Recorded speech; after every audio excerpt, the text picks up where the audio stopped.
All right, we're live. And welcome in here to Indiana Sports Beat, coming to you from the confines of the Golf Club at Eagle Point Studios on this Tuesday. Kevin Brockway with us as always. I'm Jim Coyle. We'll look forward to talking to Mike DeCourcy and Chronic Hoosier. Get caught up on football practice that has started around the country for college. Basketball teams, the Indiana team is off to the Bahamas. So we got lots to talk about, Kevin Brockway. Yeah, when we just started the show, I just heard like a crackle of thunder, so I hope that's not a ominous sign. But it's been fun to go out to practice the last couple of days. Obviously, we were out there Friday for about an hour. We were there for Monday for about an hour, and it was fun to see. Yesterday was really interesting to see Donovan McCulley throw the ball downfield. He is got a big arm, and he's a big guy.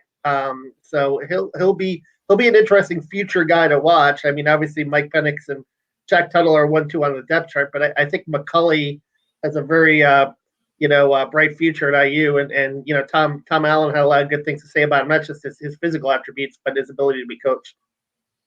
Yeah, looking at the radar, just some scattered storms out there, so little pop-up deals. But yeah, that's the thing that caught my eye yesterday. There's not a lot. They're not letting Michael Penix do a lot, but the good thing is that benefits the other guys.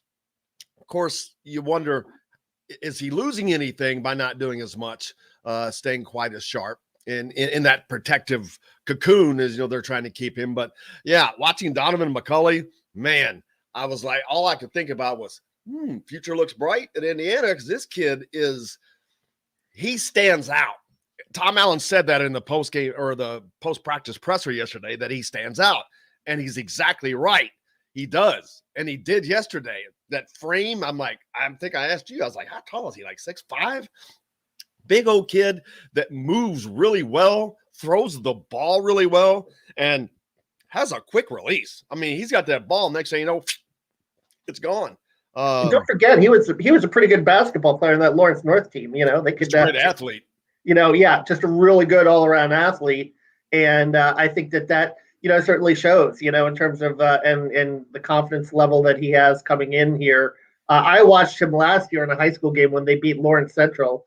And I remember he went to a phase where he kind of struggled. He started at 4 for 4, and then in the middle of the game, he struggled, and they were kind of trying to establish a run in that game. But in the third and the fourth quarter, when plays needed to be made, he made them. And he also had a big touchdown run. It was about 60 yards, kind of a broken play, but he showed his athleticism.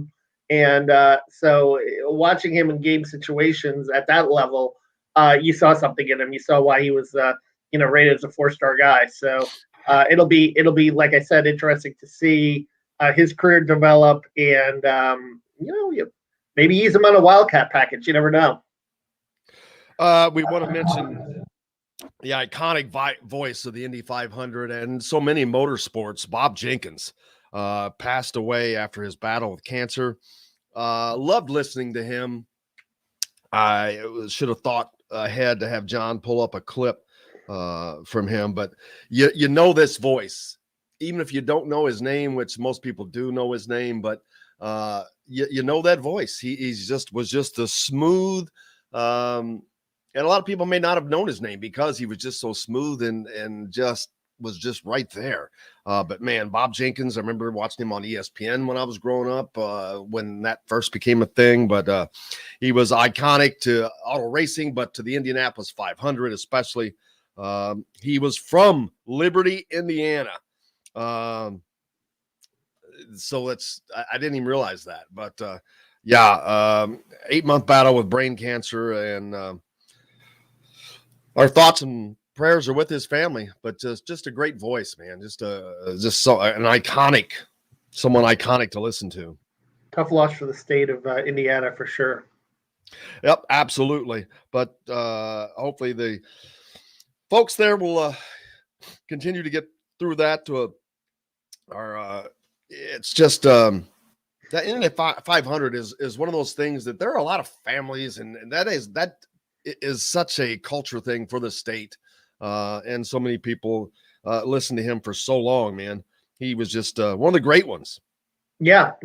Brickyard 500, I believe, is this weekend up there. You're right. It is. I'm going to have to miss that, unfortunately, because I'm taking my daughter to Ole Miss, moving her in. But you're right. The Brickyard going on this weekend. So a lot of NASCAR there. So a lot of action at the track that he probably would have been at. So will you be driving through Memphis on your way to Ole Miss? Oh, man, I haven't quite mapped it out. But, yeah, I think you got to go through Memphis, man, to get to Mississippi. So I'll stop and see Elvis and say, hey. Got to go to Graceland. They call it Graceland there. Or go to the Rendezvous for ribs, and maybe you'll see Wilford Brimley down by the river, the firm. Hey, Ross mentioned that he was listening to Jake Query yesterday when he announced his passing. It was emotional. I'm sure Jake been on the show plenty of times, but good friends. Jake worked with him. Jake, I think it does turn 3 for the Indianapolis 500. So I'm sure that it was very emotional for him. And Bob Jenkins was also an IU alum. So there you go. I did not know that. Wow. So there you go. Yeah, tough loss for the state, tough loss for auto racing all the way around. But Bob Jenkins passes away as we got unfortunate, and we got to move on, sadly. But yeah, so many people had listened to him. The Summer League continues. Have you been watching any of the NBA Summer League? No, I have not, but I know that, obviously the Pacers started, and no Goga Batadze, which is interesting. I don't know what his future is with the franchise.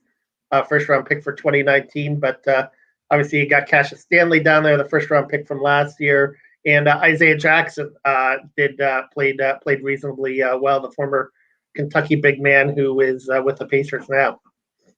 Let's see. I know that Juwan Morgan and James Blackman were playing for Utah. Yep. See Utah. I don't see them up here of late. Oh, there we go. Jazz. When did they play? When was that game? When were these games? Yesterday? Yeah. Let's see the box score. What those fellas did. This thing is slow. Oh, let's see. I don't see. Wow. That's the Suns, unfortunately. There we go. Juwan Morgan played 24 minutes, 5 points. Gotta be a little aggressive, man. You think in this deal, he was able to start. How many rebounds? 4 rebounds. Only 4 rebounds, huh? Yeah. I thought, he carved a little niche with him with the Jazz, just kind of being that kind of glue guy, getting some boards, scoring. So, we'll see how he progresses there over the summer. As Abuke, really out rebounded him with 8 points. Yep. Was 4 of 6 from the field as opposed to 2 of 5 for Juwan. Thunderberg. I wonder if that's a relation. Looking for I don't see Blackman. Yeah. Did he just not play? Yeah, well, that happens. They shuttle different guys in and out there. So he's not even on the list of coaches' decisions. So yeah. All right. Oh well. What do you think about? You're fired up about IU going out to the Bahamas and playing in this. Obviously we're not going, unfortunatally, but I'm sending someone down. Rivals is sending someone down. Yeah, I won't be there, but like I said, I'm moving my daughter and all that stuff. But it'll be interesting. I wish I could see it to see where they are, what they have, and the fact that we're limited to 2 minutes of video. We're not going to be able to have a lot of highlights, so we're going to have to go on the words of our guys down there, what they see on who's doing what. So it will be interesting to see who is doing what. Forrest says, hey, Forrest from down in Georgia. Morning all. It is going to be interesting because we don't know. We've heard bits and pieces of little this and that, but and Mike Woodson talking about who has been great offensively. Parker Stewart was him, and then it's kind of moved around. So it would be interesting at this point to see who's kind of stepping up offensively, who's kind of stepping up defensively, what they look like.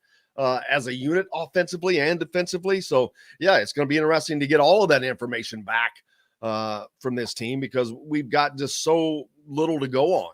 Yeah, and basically, I think Mike Woodson said Friday, other than Trace, all the starting spots are open. He seemed high on Rob Finney, which is, every year you're kind of waiting. It's a little bit of that Great Pumpkin thing where you're waiting for him to really break out and have that season that we saw obviously when he was coming out of high school. He's had a lot of issues. Let's put it that way. Injuries, confidence, and so forth. But I think this could be a big weekend for him to kind of, cement the trust in that point guard role. Because I think Xavier Johnson, it sounded like from Mike, has been kind of up and down. And Christian Lander, obviously, still a young guy out of Evansville. You think about it with Christian. I mean, all the lumps he went through last year, he was basically a 17-year-old kid. He should have been a senior in high school. And we can debate how wise that was for him to enroll early and, whether that was a good idea. But I do think that this weekend will be telling, and I think it'll be a chance for Rob, if he performs well, to really cement himself in, the mind as being that lead point guard. Yeah, his opportunity to do that because he actually should. No one really has an advantage because it's different offense, different defense for everyone. But being an older guy, being a senior, you should have enough wherewithal that everything should be an advantage to you. So he should have a slight advantage being an older kid and being able to step up, and he'll get his opportunity, and we'll see how that works out for him. But obviously Coach Woodson is going to give everyone a chance and let the winners be who the winners are. And by that, I mean the guys who get the minutes. Yeah. And, Miller Kopp is another interesting guy too. Parker Stewart. A lot of the wing spots are going to be interesting. Trey Galloway, Anthony Leal. You mentioned Trey Galloway, which surprised me. Yeah. And, Geronimo. And there are a lot of guys in there that can really battle for those spots. I mean, do you think that they start Trace and Race again? I mean, I think that's another issue too, that they start them together again and go big, or do they, start Trace and then bring Race off the bench? And if you play 4 out, then, just play a smaller lineup. I think that remains to be seen too, how they play. And it'll be, I'll just be interested to know about all the different combinations on the floor that they use. Will they indeed spread the floor and maybe play 4 guards and a big man? Yeah, we'll see how they're going to do that because we, again, a lot of questions and we don't have the answers yet because we don't know exactly what they're going to do. Hey, we got to hit a break and we'll do that right after this. Back with more Indiana Sports Beat Radio from the Golf Club Eagle Point Studios. Mike DeCourcy joins us from the Sporting News right after this. All right. Obviously, like I said, you all can't hear the commercials on my end, but what I'll do is I'll just let you know when we've got about 10 seconds left. And once I drop out, that's when you can start talking again. John broke it, Mike. John broke the internet. He broke the internet. So all of the production things on my end, I can hear every last bit of it, but no one on YouTube, nor Jim, Kevin, anybody can hear it on their end for whatever reason. So we're just playing it by ear today. Mike, did you know Bob Jenkins? No, I knew his work obviously, but I never had the pleasure of meeting him. I did not either. I did not know he was from Indiana and an IU grad. Did not know that. Just learned that this morning. We're not going to talk. We've already talked about it. If you did, since you didn't know him, I'm not going to bring it up. But we've already talked about it. Just wanted to check in case you had a relationship. No, thanks. But you can become a text buddy with any sports columnist Greg Doyle. I keep seeing. I said you can become. I keep seeing this in the Star. Become a text buddy with indie sports columnist Greg Doyle. He's popping up on my Facebook feed too and stuff with pictures of him and his dog and some. I wonder what that's like. Some weird stuff. Yeah. Why would anybody want to do that when they can just go on my Facebook page and yell at me for my columns? Why not that? Yeah.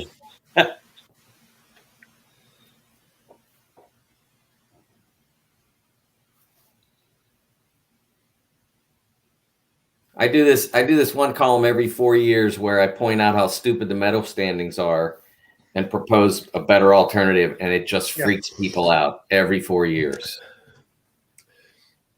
Why? Well, we'll wait to talk about it. But okay. Yeah, I'm not going to ask. I started to ask that question, but I'll wait. But okay. I can't. Didn't you say it was going to be hard? We thought it would be hard for America to catch China in the gold, but they ended up catching them in the gold. They beat them. Well, they did, but my point is that the way it's done is stupid. That how basketball they stand there and like they give a gold medal to Kevin Durant and Damian Lillard and Draymond. Do they count Green, that as everyone? And then they say it's one gold medal, and that's nonsense. Oh. Yeah, I think team sport, it should be the whole team. Yeah, every. You know, I will say, I'm not uncomfortable saying this. I think team sports are superior to individual sports. I believe that there's a superiority because it involves a level of cooperation. All right, 10 seconds. 10 seconds. When I drop out, there's a value in start that. Again. 5.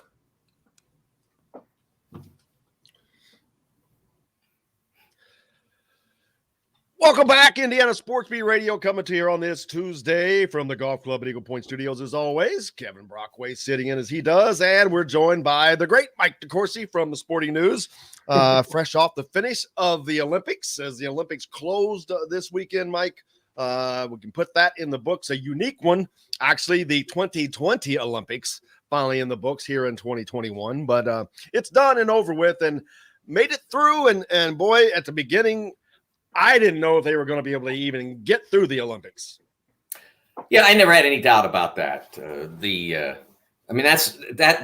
Jim, that's what our history has been now. We've been through this for over a year, and every sporting event that has commenced during the course of the pandemic, the initial reports and questions have been, how will they finish this? And then they finished every single one. They finished the World Series, finished Major League Soccer last season. They finished the NWSL's tournament. They finished the NFL season, didn't miss a game, finished college football season, finished the NCAA tournament.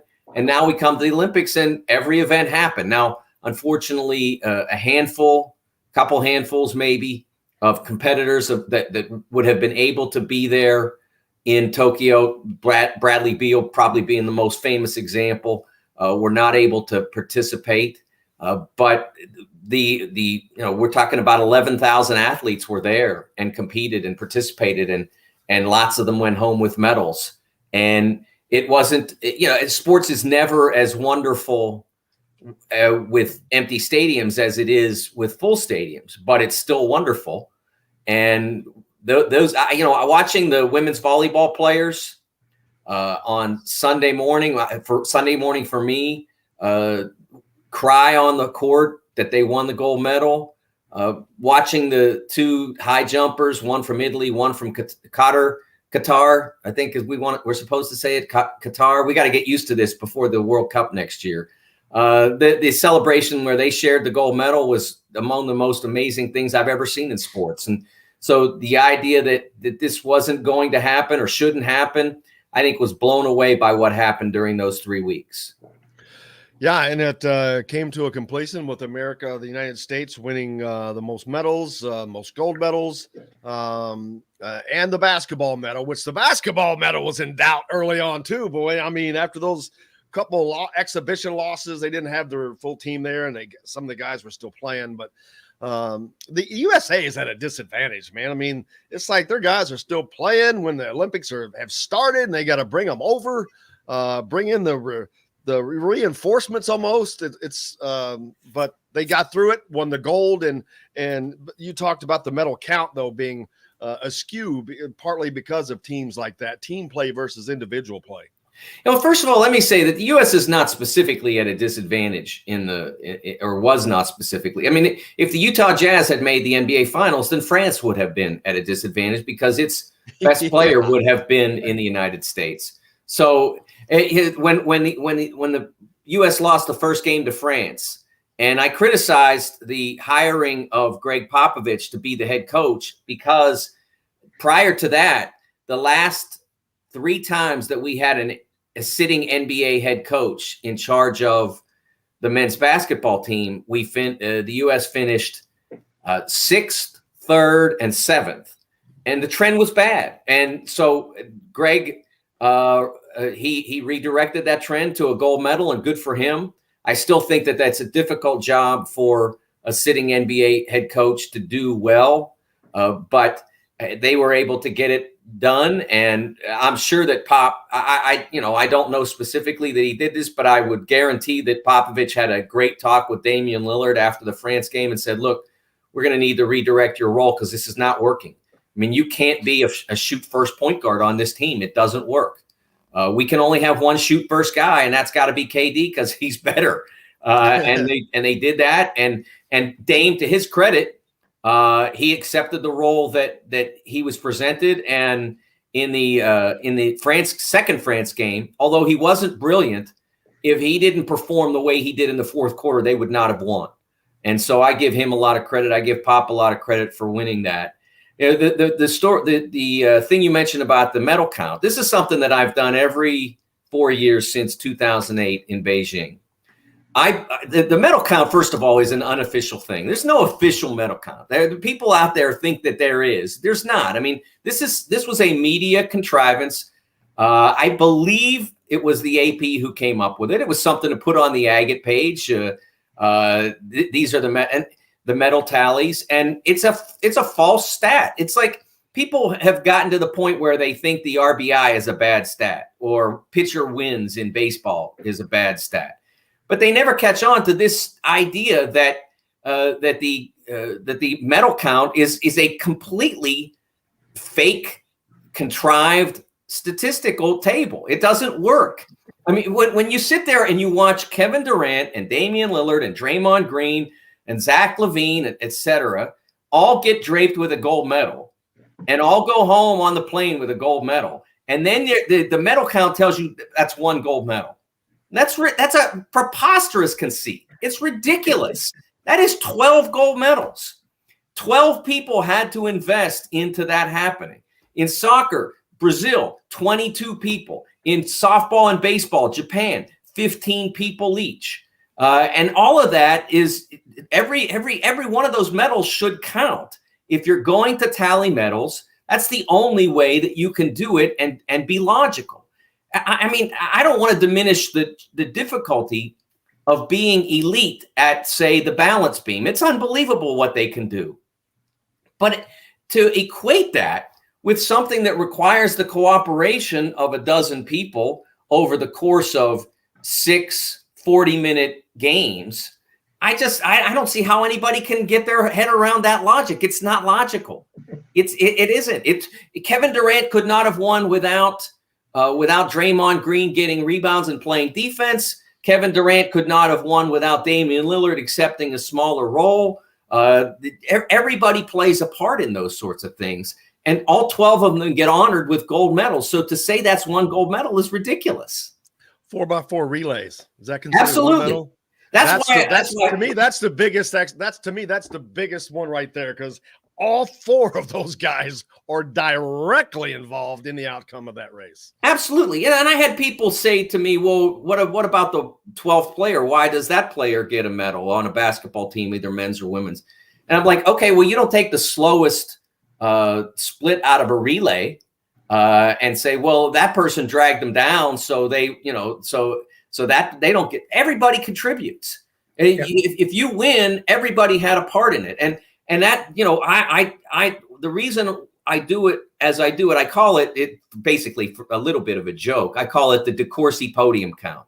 And I said in the column that if anybody wants to take the idea and make it the standard and give it another name, I'm okay with that, because I am a magnanimous person. But Ken Pomeroy puts his name on the Pomeroy rating, so I put my name on this. And what it entails is everybody that stands on the podium and gets a medal. So if you have a relay that you run 2 or 3 people different in the heats, and then they get to the final, and then it's the 4 people that win the race, men or women, you only count the ones that are on the podium, because it's not required to have other people in the heats, and in some cases they don't. So the 4 people on the podium, the 12 people in basketball, the 22 in soccer, whatever it is, that should count all equally. And I don't think there's any logical counter to that. I really don't. If you see the Facebook page, the Sporting News Facebook page, where people argued against it, their argument is basically that's not how it works. Well, it's all made up anyway, so it works however it works best, and I'm no doubt that mine works best. We've got the Elon Mending, so why not have the DeCourcy count? Yeah, Kevin. I was going to say, does the 4x100 do all 4 of those people? Do they count in the medal count or not? Absolutely. Well, in the AP's medal count or whoever's, it doesn't count, but in mine it does. All 4 on top of the podium. In the relays for swimming, in the relays for track, they all count. And as I said, if in the team's gymnastics, all 4 athletes who contribute to the Russian Olympic Committee's victory on the women's side, they all get, they all count toward the Russian total. And when you do it that way, this fake drama that the U.S. Edged out China for the most golds, that was settled as soon as like the hoop team won. I mean, it was never going to be close after that. I watched women's basketball on Saturday night. Any thoughts on their dominance? I think it's 7 in a row now for them.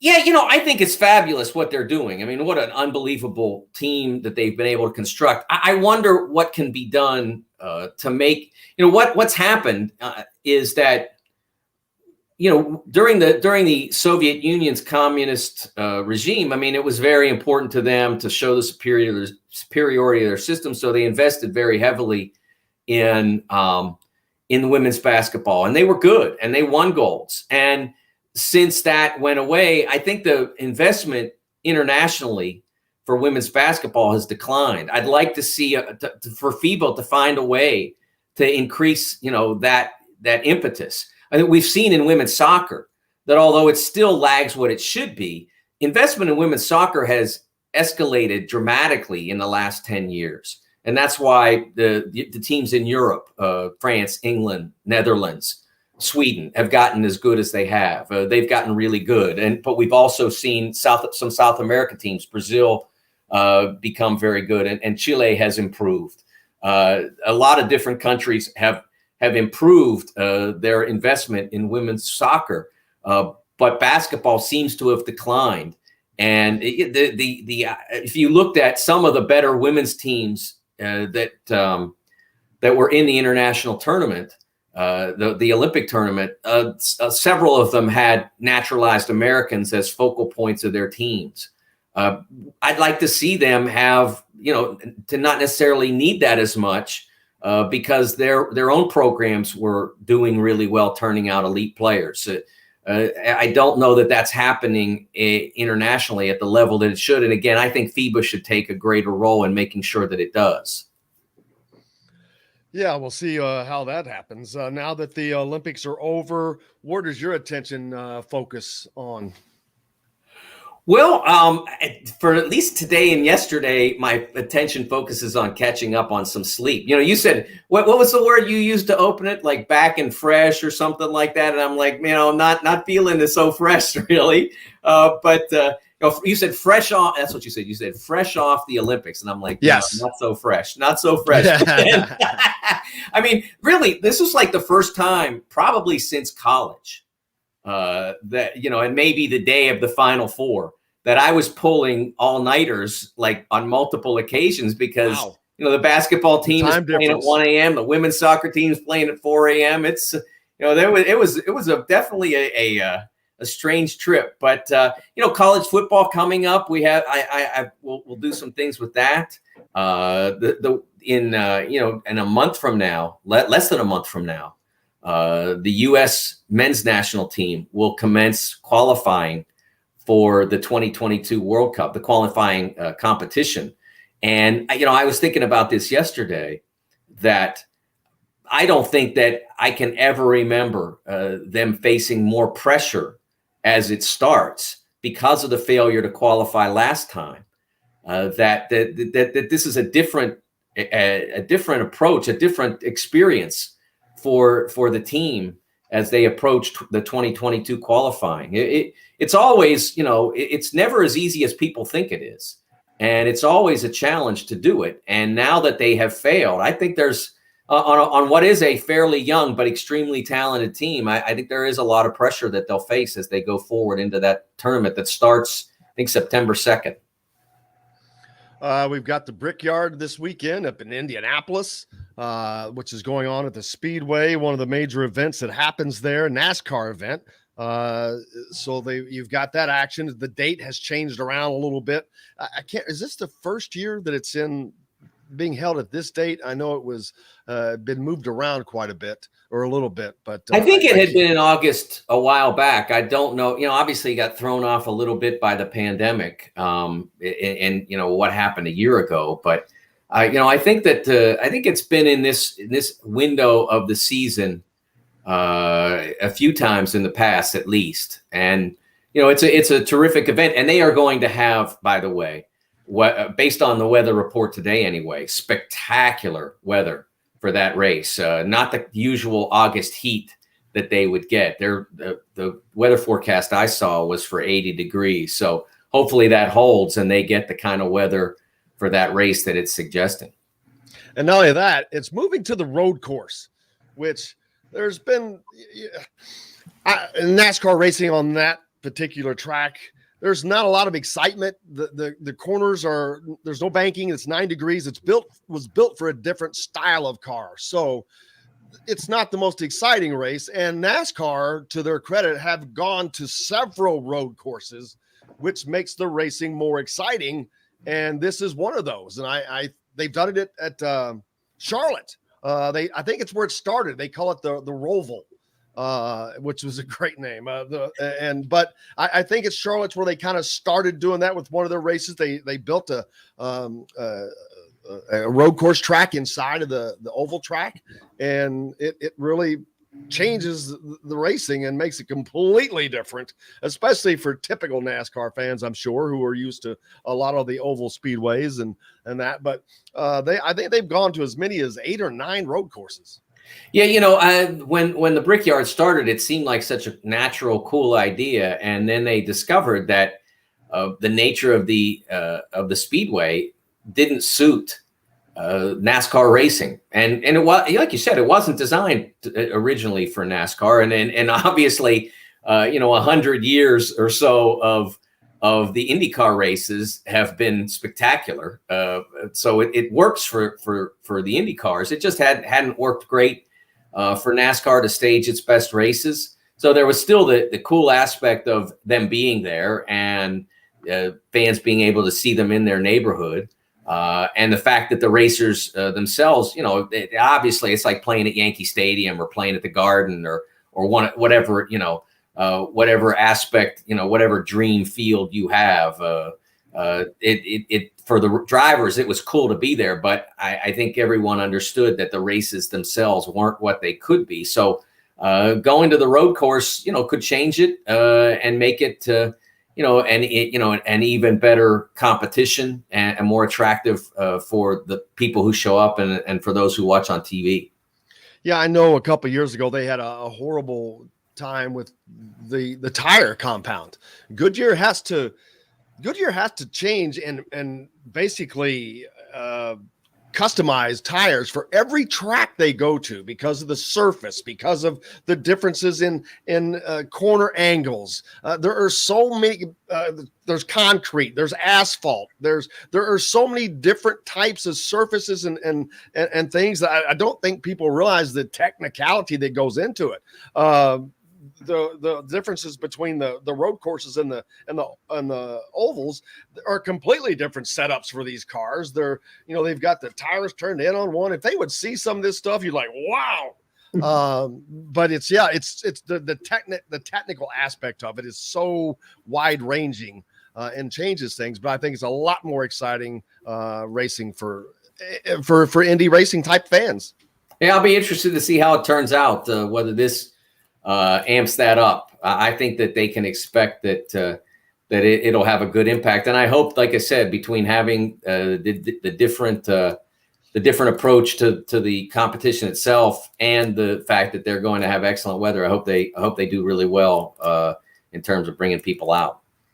I know you got a rest. You got some rest coming up as we're getting ready for college football to kick off. We're there, but we're not there. They're into fall camp, so not a lot going on. Me and Kevin have been out to some practices. The men's basketball team for IU are down in the Bahamas on kind of I'm calling it a secret scrimmage kind of a deal. Where they're not allowing 2 minutes of video is the max we're going to get to cover. There's no TV, no radio.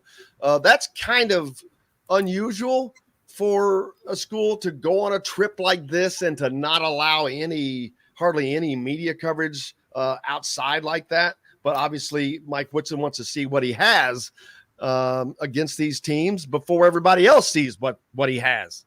Yeah, I'm not sure there's any value to that, to be honest with you. Kentucky has turned it into a recruiting tool by getting ESPN to put theirs on television. They went to the Bahamas several years back, and I can't remember which iteration of Kentucky did that, but they put every game that they played down there on TV. Others have used streaming to put it on their own website or something like that. I'm not sure if there's any value in Indiana not allowing you to see what their team looks like. In the end, we're going to see it sooner or later. Seeing it in an advanced version, that's up to them. But I don't see any value in it, really. I've covered college athletics for 40 years, and the teams that are the most secretive are the ones that end up with the most problems. So I think Indiana would be better served to show its fans, hey, here's something to get excited about. New coach, bunch of new players, new attitude. I think the sooner that you can get out there that you've changed this, the better you can do with in September and October trying to recruit the next group of Hoosiers, because you are going to need some. You've got a number of players. Remember, a number of players on this team that are in their last year. Either by the circumstances or by the likelihood that they're going to move on. So I think that it would be better from my standpoint. And like I said, it's not for me because I cover 355 teams, and if one doesn't want to put its games on the internet, that's fine. It's more for the fans of the Hoosiers and for the people who cover them to communicate to the fans of the Hoosiers. Mike, you couldn't talk the Big Ten Network into going down there and doing a little, Well, that would have been nice. That would have been a nice little side gig. I've been to that area, and it is really, really, really beautiful. I covered that tournament in the ball. It's in the ballroom, that tournament in there, and the shooting is. I covered when Florida was there. Hey, I'm curious about your thoughts about the Trace and Race. I mean, they're back. Did they start again this year? Do you see them going forward a while? Well, what do you think serves them better? Well, I think that one thing that I was sure of with last year's team was that you couldn't play Trace and Race together if you didn't surround them with 3 shooters. Now you can.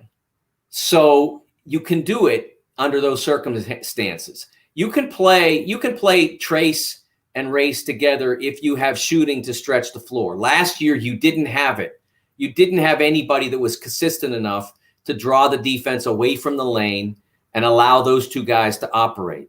I think you'll see more from Trace playing away from the basket. I don't think he came back to Indiana to get 30 post touches a game. I mean, we already know he can do that. And there will be times when you say, okay, we got to win this game. So get him down there and get us a bucket or get him fouled. Okay. But he's got to, for this year to be valuable to him, he's got to play away from the basket more. And for him to be able to play away from the basket more, obviously he's going to have to work really hard to improve that aspect of his game. But his skill level says that he can. It's just, do you do the work? I don't doubt that he will. But until you see it done, you can't be sure. But I know a year ago, I said the exact same thing about Ayo Dosunmu, that if he wasn't going to come back to college to become a 40% three-point shooter, then he shouldn't bother. It'd be a waste of his year. And instead, he came back and became a 40% three-point shooter, became a first-team All-American and a Big Ten champion. So, All of that goes into what they're able to do. But I think ideally that's what you'll see. That you'll see 3 guards, probably not as small as last year's.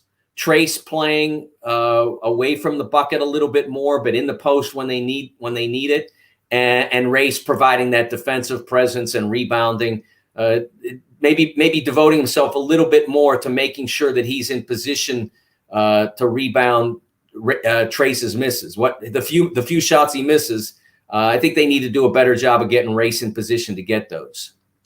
Yeah, one of the things that Brian Walsh was on with us last week and talked about how they're trying to get everything really up tempo and using people like Race Thompson to start the offense instead of him just pulling down a rebound and looking for a guard to get up the floor with the ball and start the offense. So they're really looking at making changes with everybody, and Trace talked about it being as positionless as possible, that they're really trying to integrate that. And you have to do, if you're going to have that much up tempo, you have to have people that like Kevin Durant, who is a freak athlete, but the dude, he's the Magic Johnson of his era, but maybe better, obviously, probably better. I don't know if I can say that or not, but just those athletes those guys are hard to come by, granted, but if you watch the Olympics, you saw Bam Adebayo, especially in the championship game against France. You saw Bam bringing the ball up the floor. You saw Draymond bringing the ball up the floor. Those guys are getting better and better at advancing the basketball, at learning how to use the ball. And again, for Race's future, whether it's in the NBA or internationally, he's got to be able to do those things. So it's good that Mike is encouraging him to do that. Now in doing that, you have to be aware of small defenders out there, the next Xavier Simpson, whoever it might be, from attacking that. You have to be aware of it. But I do think that that's a really wise decision to go in that area rather than always have to wait for a guard and spend 3-4 seconds of a shot clock, looking for that player. And on occasion, not rare occasions, but still, you losing the ball because you're trying to force it to him and he's trying to get open and then you throw it the wrong way. We've all seen a few of those happen. So, you might lose the ball just as few times if Trace or Race were to bring it up themselves. Yeah, it's like we're heading towards basketball with 5 guards averaging 6'9" as just around the horn. I mean, they're just getting better and better. Yeah, I think there's always going to be a place for guys who are fast, who can advance the basketball. Look, it's one thing for Race to walk it up. It's another thing for Robert Finney to bring it up in a half a second. So I think there'll always be a place for a great small player. If another Muggsy Bogues came along, I think basketball would find a way to make him an important player. Well, what I was going to say is to that. Go ahead, Kevin. I was going to say Trae Young. Look at him. I mean, 6'1" guy. You know what I mean? There are only so many 6'9" guys that are like that in the world. That was my point. It's like if there were that many, yeah, it'd be great. But there aren't. There are not that many Kevin Durant's out there. If there were, they'd be playing right now. That's true. Mike, what's up next for you besides the rest? Getting through the couple, because it has been a long summer for everybody. It really has, and it's going right in.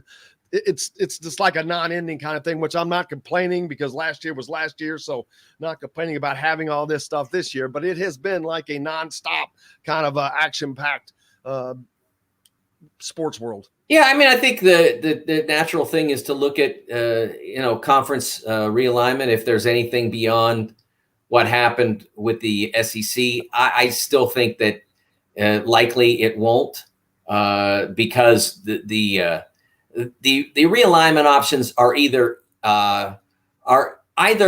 too extreme or not valuable enough. Picking the bones of the current Big 12, not really worth it for anybody. Completely altering the chemistry of your conference by going 2,000 miles for a new member. There's just not enough money in that to make it worthwhile. So I don't think you'll see as much realignment as the people who have written about it for the last couple of weeks have said. But I think it's still something that we might take a look at. What about the Pac-12, Big 12 potential merger? I don't think they'll merge, Jim, but I do think that just arrangement. I do think that there's they talked, and I think they'll continue to talk about whether there's value for them in pooling their rights. I think the real issue, to me, the only real issue out there is what does the Big 12 do to survive? And I think that will there be movement on that front? Yeah, I believe there will be. I'm not sure that they want to do it immediately until they know exactly what the temperature is with the Pac-12. But I think eventually you'll see them go after new members, whether it's current American Conference members, current Mountain West members. I think you'll see them pursue new members because I don't think they can continue to operate in the future as an 8-team conference. How does now with the SEC adding Texas and Oklahoma and becoming a football juggernaut? I mean, they were already there right on the precipice of that anyway, but now they're unquestionable a juggernaut now in football. That gives them an advantage over the Big Ten and everybody else when it comes to the college football playoffs. Does it though? Does it though? One would think. I don't know that it does. I think it depends on how the playoff is structured. If the playoff is structured as it came out of their meetings in June, I guess it was, 12 teams, 6 automatic bids. I don't know that the SEC isn't an advantage there. I think it's either neutral to me or a disadvantage. I certainly think that Oklahoma and Texas have disadvantaged themselves in terms of getting into that playoff. Isn't it going to be much, much more difficult for them to get through an SEC schedule and get into the college? Texas hasn't been able to win in the Big 12. How in the hell are they going to win in the SEC? Right. Well, I think the reasoning that on the move was, and I don't know if I've mentioned this before, but I think they're blaming the Big 12 for their failures. But Oklahoma, it was almost a layup at this point. Their program was so well put together and functioning at such a high level that with an automatic bid from the Big 12, they were going to get it under current circumstances 5 years out of 6 at least. And so now it's going to be more difficult. They'll get a bigger check for their regular season work, but will they see that playoff payoff? I don't know. I guess we'll see, but I don't think there's any question that that's the number one issue is, Greg Sankey was in on all those playoff realignment meetings while all this stuff was happening, and they said 6 automatic bids. So I have not heard anything from down there that said, "Oh yeah, we're reneging on that. We don't want 6 automatic bids anymore. We want 5. We want 4. We want none. Whatever." So if there remains the 6 autos out of 12, I think that it becomes more difficult to get in out of the SEC. So what have they gained themselves? Just making the SEC stronger and the SEC TV market stronger and more dollars there. But Texas had their own network. So again, Texas, Oklahoma, maybe I can see someday them come, but Texas, man, they are one of those schools that didn't really need a lot of other people because they were so big. They have the largest budget in all of college athletics. They have their own TV network, but they weren't winning. And obviously it was their conference partners' fault, obviously, because the conference partners were the ones who hired a series of ineffective coaches and didn't give any of them enough time to build a program. It was obviously the conference partners' fault. Texas has been one of the most mismanaged athletic programs in terms of results in the primary sports, the most followed sports, I should say, in the country. They should be dominant in those sports. And I think that basketball, the strength will come with the hiring of Chris Beard. He's a terrific coach. I think it's going to work well there. But they have not reached their potential. And someone there decided to blame it on the Big 12. And as I said in my initial column about this, once the right rich guy gets the wrong idea, it's really hard to stop. I think they think that they're going to get better players from the state of football-wise, better players from the state of Texas with the exposure of the SEC network instead of all these schools like Alabama poaching kids from Texas. That I think that's their rationale, and by that they think that they're going to win, but that remains to be seen. Yes, it does remain to be seen. I don't know whether they hit it out of the park with their latest hire. I guess we'll see. He did an okay job at Southern California, but it's not like that he continued the powerhouse that they had been under Pete Carroll. There were people in between him, so you can't totally blame him. But I guess we'll see. We'll see what happens. But I think they have strengthened themselves from a financial standpoint. I don't think that they have made themselves. They certainly, as I said before, the conference members who voted for this, who allowed it to happen, have basically signed their own circumstances into insignificance. Ole Miss, you only hear from them on payday now. Otherwise, you'll never know that they exist. I think the other reputation for Texas too is a lot of cooks in the kitchen with the booster involvement, and not everyone pulling in the same direction. And that division has caused a lot of problems apparently over the years. I heard that during the Charlie Strong era, anyway. Absolutely, that's what I'm talking about. When I say mismanaged, I'm not blaming that on any one particular individual. That is a university-wide problem. Does the Big Ten end up okay, just holding pat like they did? Yeah, I think they should. I don't see, now look, that is with the exemption for Notre Dame, because Notre Dame adds value, tremendous value. Now, I guess I can't remember how long ago it was that Notre Dame and the Big Ten came really close. And I know there were a lot of hard feelings after Notre Dame, walked away from the altar, so to speak. But at this point, I'm sure that none of that would be a problem if Notre Dame, for whatever reason, turned around and said, yeah, we're interested now. I don't think that's going to happen. But if they did, the Big Ten would have to say yes. But other than that, I don't think there's any value out there for them. Again, the only value is in Southern California, and you just completely change. What are you even doing at that point? Taking your conference and stretching it 2,000 miles. That doesn't add up to me. When they added Penn State, people, and I was one of them because I was covering Penn State then, it seemed extreme. But Ohio State was literally like 3 hours away. Everything has always been contiguous. It's all connected. To go to California now, there's some money in it, but I don't really believe that the Big Ten is at this point has financial problems. It doesn't have financial problems. They make a lot of money.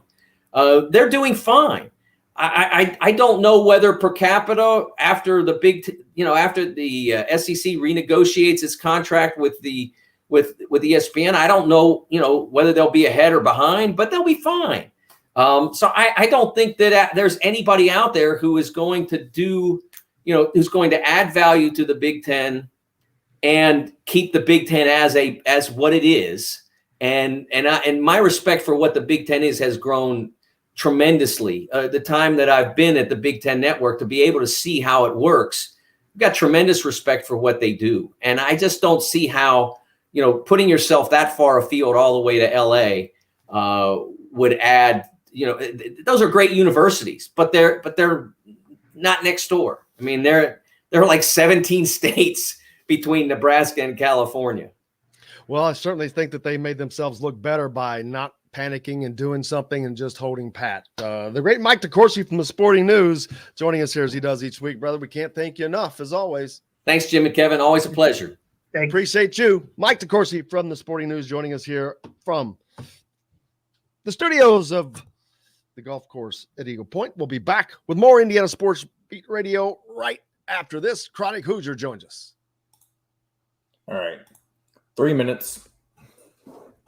The 3-minute warning. Man, not having that usually messes me. It's screwing with me too. It feels like a totally different thing today. I've already talking to Will. I'm going to call. He's going to call me this afternoon, and we're going to try to figure out what the problem is. I feel like it's something small, but like it's just weird. My mic came unplugged yesterday. All I did was plug it back in. And all of a sudden, there's this disconnect between Spreaker and StreamYard. So I don't know. Well, I gotta move, complete moving over the next 2 days, and then leave for Oxford, Mississippi. Jeez. and move my daughter this weekend. You'll be doing a lot of heavy lifting. You don't even know it. And then this, and then trying to get out to football practice.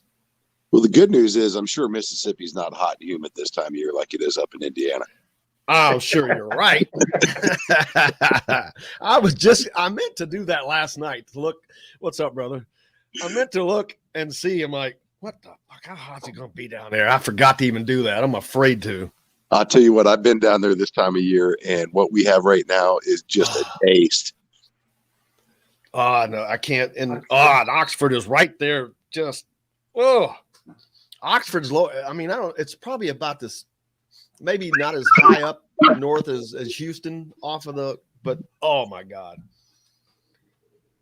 It's a nice little town, though. The square and everything like that. It's a cool little place. How you been, Chronic? Been really well, man.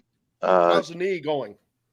It's still connected for now. Just missing some tissue. I go in here 2 weeks from tomorrow, I believe.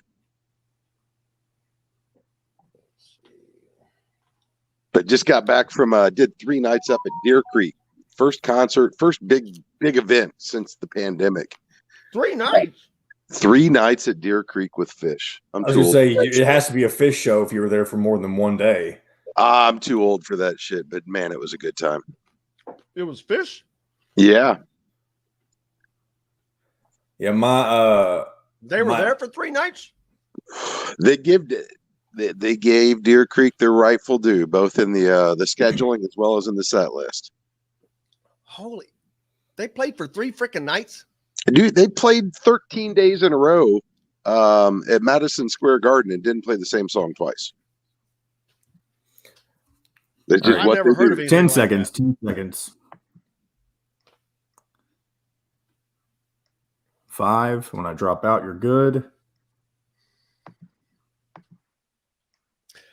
Welcome back to Indiana Sports Beat Radio, coming to you here on this Tuesday from the Golf Club at Eagle Point Studios. As always, Kevin Brockway with me from CNHI as he joins on each Tuesday. And now joined by our good friend Chronic Hoosier, who does as well. How is it going, brother? Doing well, man. Doing really well.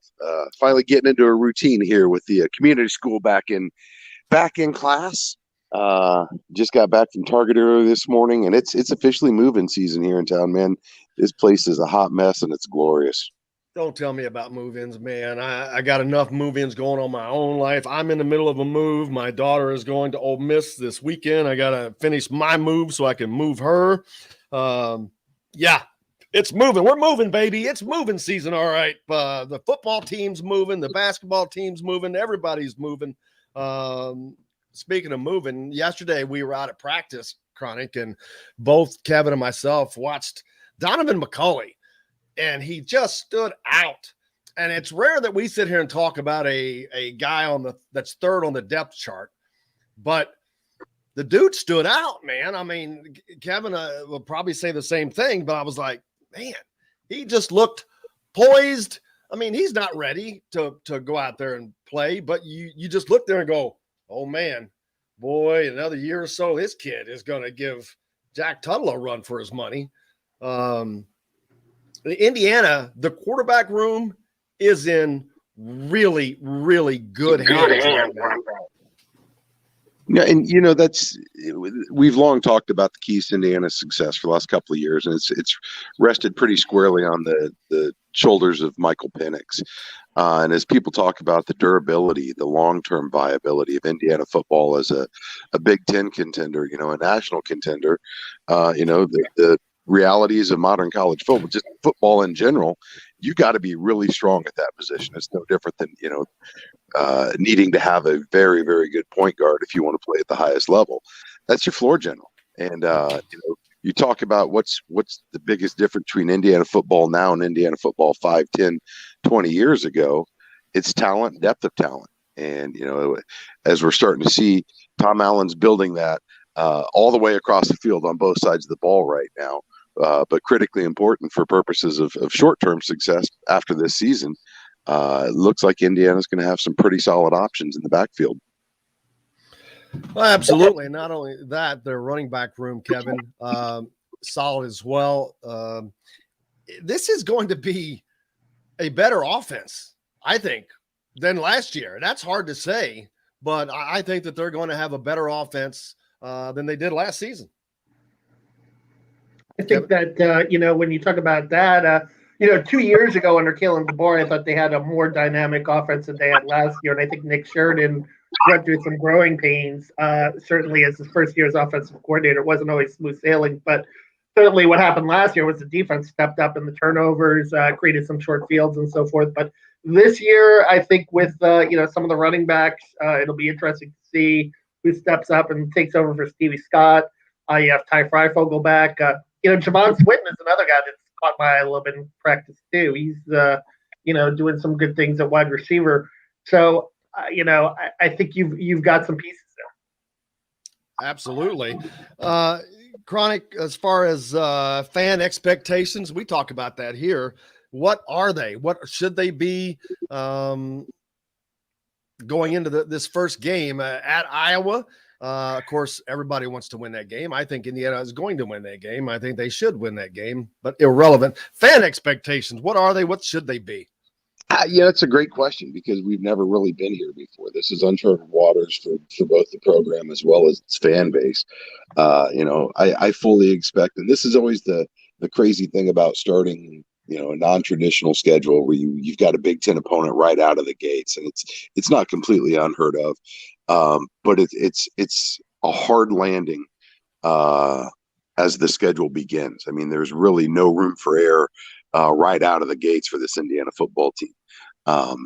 The expectations can go out the window, or they can elevate to a whole nother stratosphere here. So the expectation, I think, is a competitive football team. I mean, quite honestly, I think baseline now, Indiana fans have a right and reason to expect this program to at least be able to compete with every single opponent on the schedule. And obviously there's always going to be an asterisk whenever you play Ohio State. That's the bar by which the conference is measured and has been for some time now.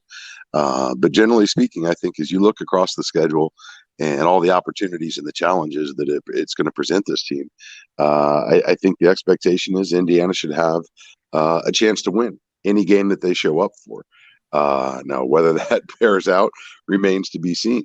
I was just having a conversation yesterday with some guys at work and talking about, what are the odds last season was a fluke? Of all the years for Indiana to have a year like that, it's done when there's no fans. Home field advantage is completely negated. And the point I always come back to whenever these matters come up, it kind of tells you what the team has inside of them, because they were the ones bringing the energy. They were the ones bringing the vibe to every game. They brought their own juice. If they can do that when nobody's watching, imagine what they can do with the packed Memorial Stadium behind them. Imagine what they can do, with the boos of opposing student sections in their ears, and how they can turn that into fuel. I think that's, I think this is well past the point of even having the conversation. Was it a fluke or not? How high can they go at this point? I do think some of those road environments, though, Chronic, will be interesting, like Kinnick and Penn State and Michigan, because that's a 12th man that you're facing. That'll be a little bit of adversity too, though. No, logistically, I mean, that's what gives you the advantage. You literally, offenses can't hear when they're operating because the crowd noise is so loud. It puts such an emphasis on focus and discipline and execution. That said, I think this team is, while they're extraordinarily talented, they're still pretty young, but they're really, really experienced. And that's the thing that I think they're going to draw from that they haven't had to their advantage at this point. They've been in those tight situations. They found ways to break through, pardon the season catchphrase there. They're old heads now. They've been there. They've done that. Now it's going to be a little bit louder. But the fact still remains, they've seen themselves actualize success in the Big Ten. And I think it's just made them hungrier for more. Yeah, you look at people like Marcelino Ball. He's been here, was it 22 years? No, I'm kidding. 6 years. This will be his 6th year. You've got, it's not football team, but you look at Ali Patberg.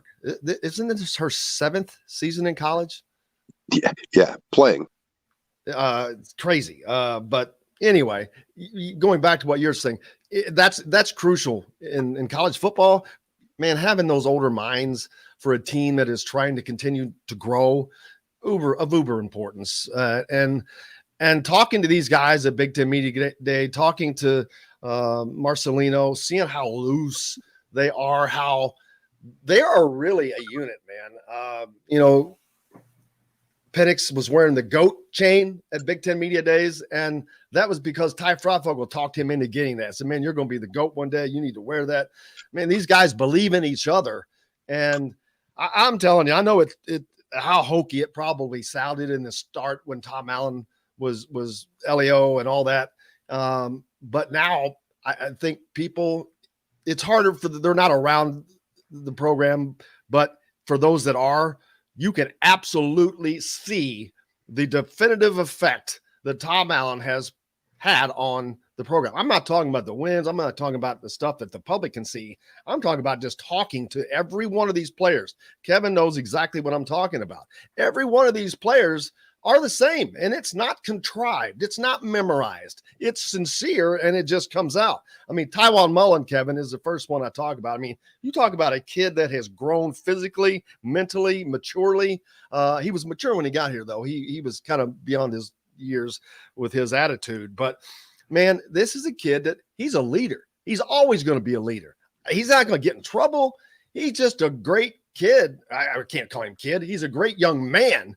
And he's going to continue to be that as he goes on into life. Yeah, you have a lot of talented guys, I think, on this squad that are assuming those leadership roles. Guys like Tywone Mullen, Micah McFadden on the defense, another guy, linebacker, Michael Penix on the offensive side, Ty Fryfogle, and what they're doing too. And, I thought that, I wrote about Tywone today, and what I found was interesting too was, just the whole aspect of they're starting to police the other guys too, and get on the other guys, and that's when you have leadership. Demanding. The coaches don't have to do it. The team is policing itself, and you're starting to see that now with guys like Tywone Mullen and Michael Penix stepping up and being more vocal in practice and telling the young guys, "Hey, come on, you got to pick this up. You got to get things going and get in gear here." And apparently, you're seeing a lot more of that in this camp so far. Yeah, Tywone Mullen with the Chris Dyer quote of the month so far, just last week, talking about his role in leadership. And sometimes, as a leader, you just got to rip a guy's ass. Yeah, that is that is the harshest thing I have heard him say in his time here, his 3 years here. But you know what? That's just yet another example of Tywone's leadership. Yeah.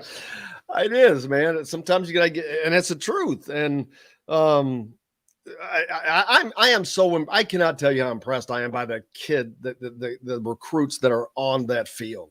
Because we can hear them talk and all that. It's just, this is not college football 10 years ago. This is not the same type of player, attitude. It's amazing to me. And to do it on a football team is amazing because you've got 135 kids that come from all walks of life, from all over the country, from all different backgrounds. And, man, to be able to meld that into one, that's special.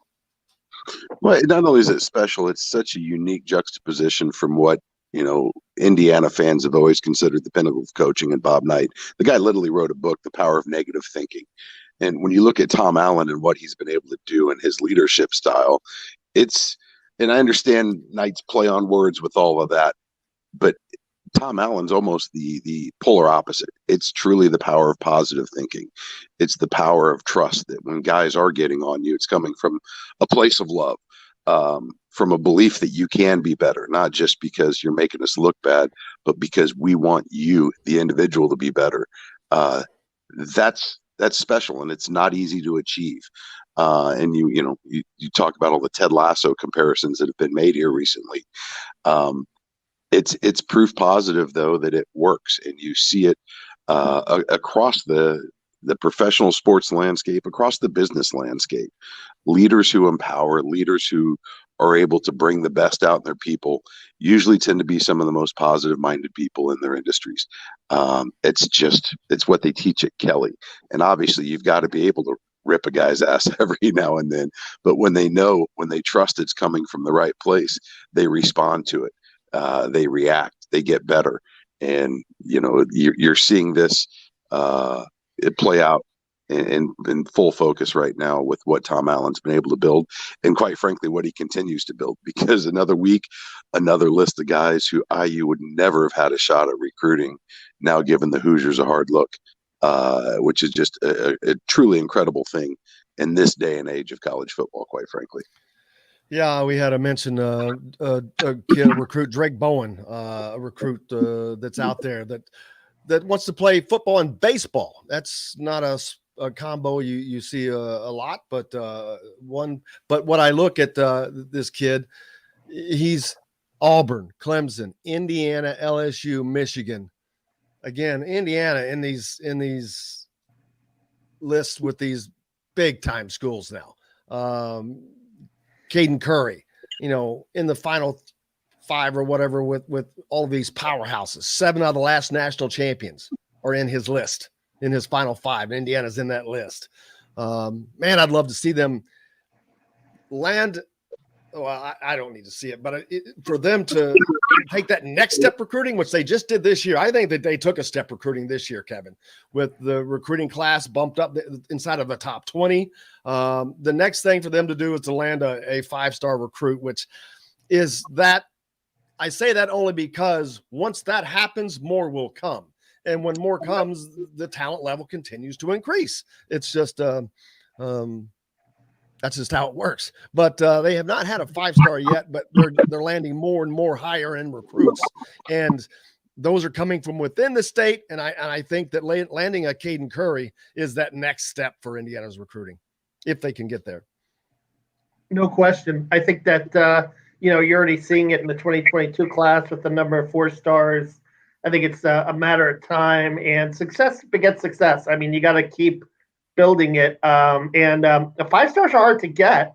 I mean, people down in Florida, in my old neck of the woods, are knocking Dan Mullen with his inability to get 5-star recruits. I mean, it's not an easy thing, but we'll see how Tom Allen. I think Tom Allen has that kind of personality, and the staff has that kind of personality where they can get guys in the room, and then don't forget NIL as well. That could be a factor too. Those opportunities from within the state in terms of attracting talent.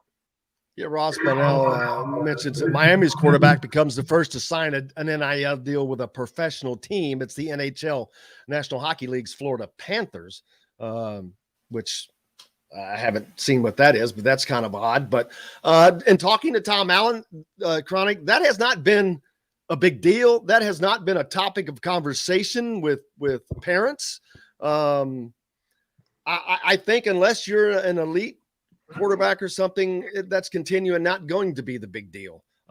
Getting to the best school, the best education, playing at the best place in football right now is still the thing. And once this newness gets past and things calm down a little bit, because it's all brand new and everybody's racing to different things. But I don't see the NIL being a gigantic deal for Indiana right now, at least in football. I think it's really interesting as you look at that particular intersection, because what I do professionally, we've had Michael Penix's representatives actually reach out to us and just gauge interest in some sort of an NIL engagement with him. And while, quite frankly, I thought the rates were pretty reasonable, at the end of the day, businesses look at it and go, okay, exactly how would this benefit us? To what end? How would we use this? And, it's not as I guess it's not as groundbreaking as some would think, kind of at the local level, as far as how NIL is going to impact IU's athletes. Now, you look at other schools where they've got boosters who have been for years cutting, 6-figure checks, yes, and funneling money. Yes, absolutely. Usually that's coming from some business derived income. Now they get to be on camera handing that player the check with their name all over it. Yes, that's just going to bring some of that activity out into the open. That's exactly what I agree with you. I agree with you 1,000%, Chronic. It's the guys that have been doing that behind the scenes, the happies from blue chips who want to be known as the guy, but they couldn't be because it was illegal. Now they can be. Those guys that own whatever business they own, if they can stand out and do that, I think you're going to see some of that. I mean, I work for a booster, a pretty big booster, as a matter of fact, and the group looks at it and says, "Man, we appreciate the offer, but we're going to pass. We're going to invest that money in digital and other things that are already proven, and we know how that works and what the return is." It's fascinating to me, though, because at some point, if you're going to compete at the 5-star level, you're going to need some of those guys somewhere to step forward, because ultimately that's going to be what probably tips the scales for a lot of those decisions when there's that kind of cash on the table, and you've got a guy who's maybe looking at a 1-2 year stop at most before he moves on to the next opportunity. I do see a significant distance before Indiana gets there right now, as it relates to the NIL landscape. But that's not to say it's not there already. I mean, this is a massive university with an enormous alumni base, people in business all over the world. You see the university getting checks, just astronomical figures for all sorts of different endeavors. Eventually, somebody's going to step up and be like, "That's our quarterback, and I just bought him for you." I just don't know who that is right now or when that day comes.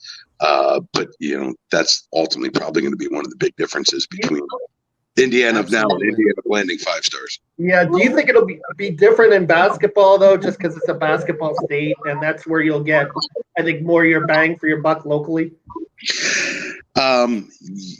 Yes, just because of the brand recognition, just because of some of the loyalties. I mean, you look at the guys who are going to be writing those checks. I mean, you're talking basically about the Fred Glasses of this world, the guys who are just adore that certain period and that mythology of what Indiana basketball should be. At the end of the day, though, those guys are also alumni association, IMN, whatever. Football is really what's going to move the needle for the university, for the department. So at some point, they've kind of got to figure that out. Yes, we can always be a basketball school, but from a resource standpoint, especially NIL resource standpoint, you got to figure out a way to become big football fans, because that's where the big money comes into the accounts. NIL versus LOI. That's something you'll be seeing, I'm sure. And that's the NIL deal versus letter of intent. Are we going to start seeing the recruiting battle? Here you go. If there's a kid, all right, Drake Bowling, I'm just going to use him as an example. You look at, he's got Auburn, Clemson, Indiana, LSU, Michigan, among others in his finals, Notre Dame. This kid wants to play football and baseball. And I'm not saying this is happening or has happened, but here's where you have a situation where a business, and there's like, man, we could use this kid, man, both baseball and football. We could really use him. Well, and a booster comes in and says, all right, we need to make this kid a deal. And you give him an NIL deal before he even signs a letter of intent to go to a school. That's what I'm talking. That's getting into that happy, the guy from Blue Chips, the forget the $100 handshakes. This is a $100,000 contract deal or whatever. That's where I see this becoming a problem. Well, and there's so much of it right now, and it has been for some time. I mean, I know families that have relocated because of Indiana high school girls basketball recruiting. I mean, there's so many benefits that can be available to help sway decisions that you can agree upon now. And yes, they prohibit pay for play type situations, but I mean, let's be realistic here. Who knows what's at the end of the rabbit hole? There's absolutely going to be what you described very much front and center. And that's probably the next arms race in terms of landing that elite level talent, and all the way down to just rotation players. How are you packaging your NIL? How are you packaging your total experience in order to obtain these commitments?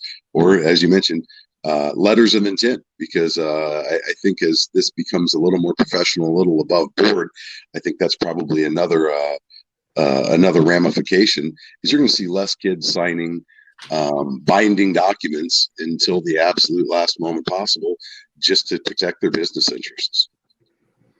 I agree. Chronic, cannot thank you for joining us, man. I know you got to run, but we're getting closer and closer. We didn't really talk about basketball. They're off to the Bahamas. We got that going on over the next couple of days before we talk again. It's game week, baby. I can't wait to see like 60 different stitched together 2-minute clips of it, and hopefully we'll be able to actually watch a decent portion of it.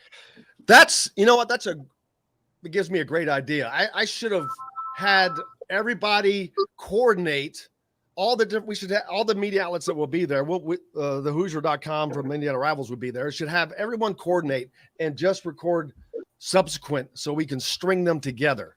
I mean, if you do it well, it only takes 20 credentialed media members, 40 minutes of gameplay, 2 minutes per member. It's play. It's not we can totally do this. We have to get that, string that together, and we can get the whole daggone thing. But Chronic, thanks for joining us, brother. We look forward to talking to you next week and talk about how these games ended up.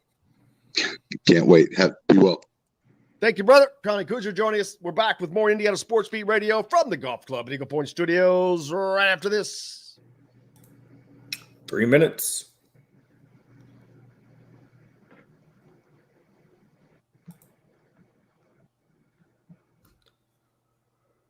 So roughly at 10:28.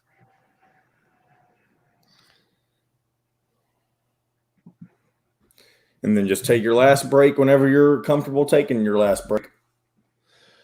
Yeah, Kevin, that's the thing, brother, and recruiting right there. Setting NIL deals before a kid has chosen his college. Is that even legal? Are they? I mean, I guess it is. They can sign NIL deals with whomever they want, right? But then why would you send an NIL deal before you choose a college? Well, my point being, it would be under the radar. They wouldn't announce it. It'd be one of those things that they keep under the rug. My point being is they're doing that to help the school. Yeah. Like that almost sounds like, even though there are less stricter laws now with recruiting violations, that almost sounds like it would be a violation. But Of what? Who's violating who? These kids can sign NIL deals with anybody they want. But do they have to be? Is there anything that says that they have to be enrolled or signed already or committed? No, this is business, man. This has nothing to do with anything. All this has done is not make it illegal for them to do this. Yeah. Wow.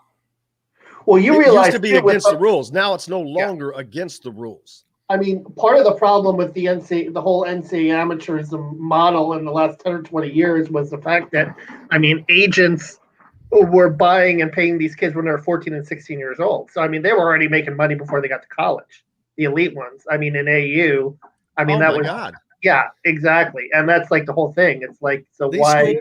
Cheating. Duke was cheating. Yeah. Duke cheated to get, I mean, it all came out at the end. So Duke and Kentucky, those schools, they're going to get by without getting Kansas. They're going to get by without getting into any trouble. Yeah. Because they were able to get by with it long enough. Well, I mean, the deal was that, you know, they got the money on the front end. We got to come back now, right? You got 30 seconds still. Yeah. As the coach, all you have to do is 10, and then I'll drop out again. Yeah. Yeah. All you have to do is buddy up with an agent as a coach, and that's how it worked.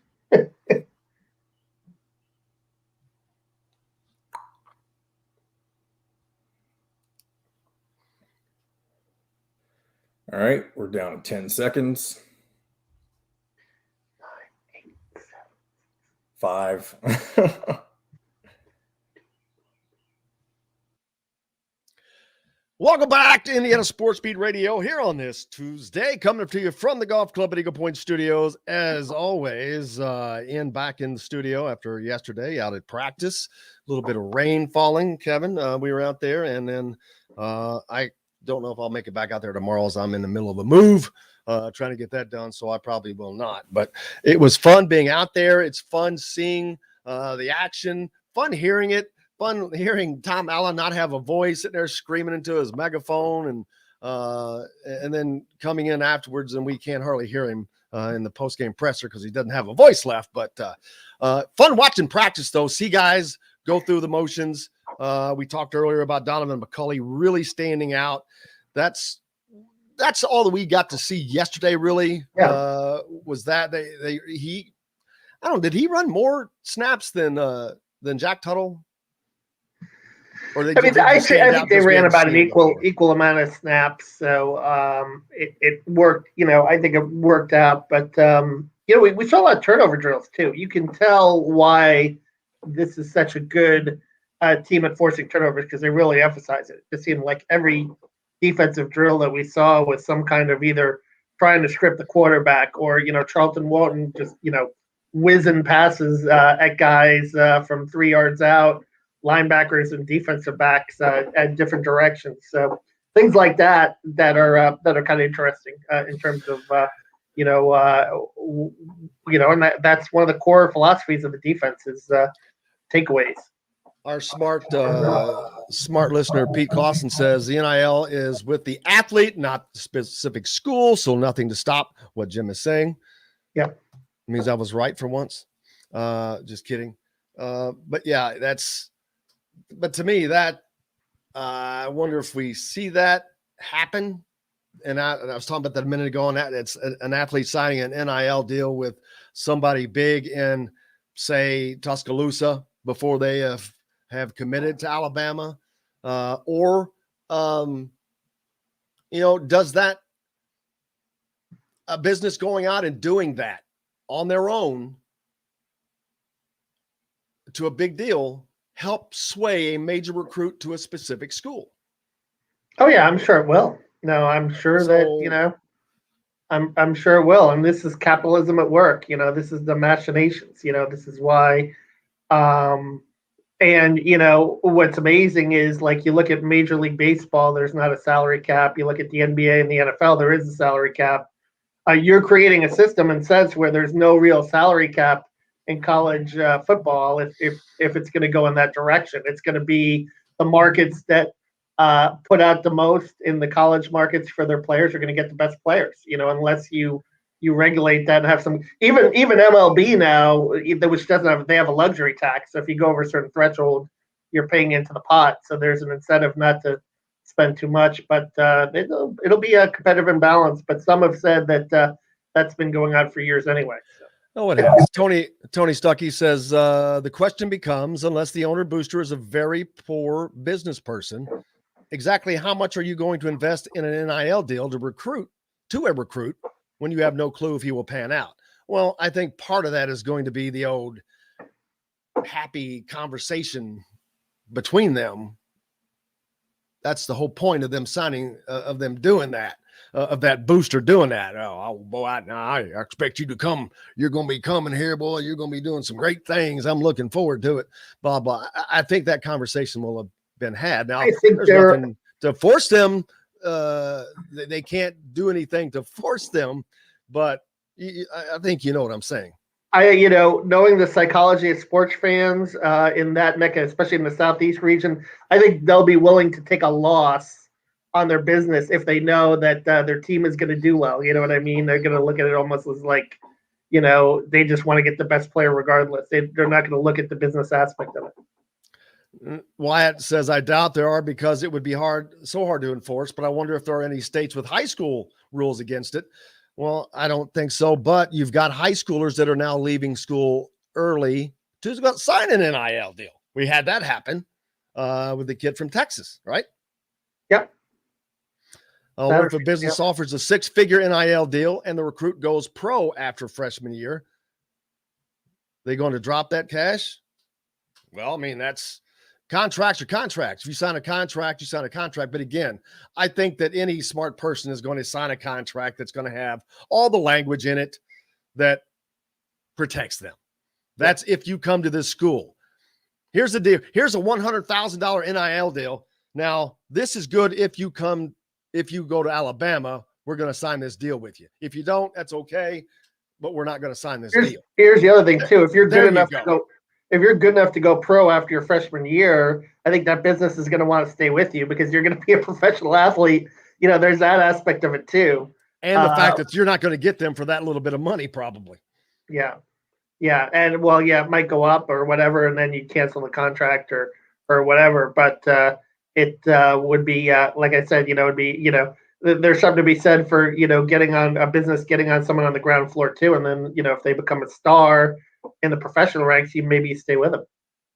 Corey asks, when does IU play in the Bahamas? Well, the actual games are the 13th and the 15th. So Friday that's night. Friday and Monday. 7:30 and 1:30, right? 7:30 Friday night and then 1:30 in the afternoon on Monday. Sunday. So that's when those games are Friday and Sunday. But no TV, no radio, but you can follow play-by-play coverage on the Hoosier.com. Indiana Rivals will be there and giving you complete coverage, and they'll have their 2 minutes of video as well. And here's the other thing about that 2-minute clip. I mean, you're making it seem like it's a Woodson thing. Where I think it's actually, in talking to some people, I think it's a Big Ten rights thing. I didn't say it's a Woodson thing. I don't know who it is. It is. I think it's the Big Ten. I think it is the Big Ten. But my question is, why is this game not on television or radio? Yeah. Well, I mean, because Mike DeCourcy really, I agree with what Mike said. I mean, you're not hiding anything. Yeah. What are you hiding?